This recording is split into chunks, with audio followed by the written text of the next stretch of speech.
আসসালামু আলাইকুম বন্ধুরা, চলে আসলাম আজকে আপনাদের সামনে নতুন আরেকটি ভিডিও নিয়ে। আজকের ভিডিওর মূল বিষয় হলো ফেসবুকে লাইভ করার কিছু নিয়ম ও গুরুত্ব নিয়ে।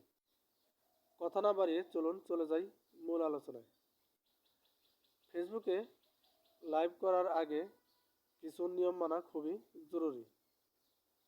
প্রথমে স্থির ইন্টারনেট ও পরিষ্কার সাউন্ড নিয়ম নিশ্চিত করুন।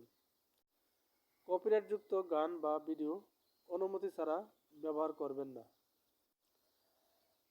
লাইভে ভদ্র ভাষা ও প্রাসঙ্গিক বিষয় নিয়ে কথা বললে খুব ভালো, যেন দর্শক আগ্রহ রাখে।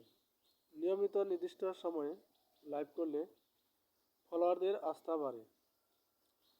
লাইভে গুরুত্ব হলো এটা সরাসরি দর্শকদের সাথে যোগাযোগ তৈরি করে, বিশ্বাসযোগ্যতা বাড়ায় এবং দ্রুত রিচ এঙ্গেজমেন্ট বৃদ্ধি করে।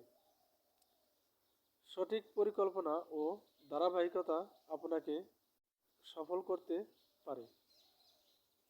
ভিডিওটি ভালো লাগলে অবশ্যই একটা লাইক, একটা কমেন্ট, একটা শেয়ার করে দেবেন।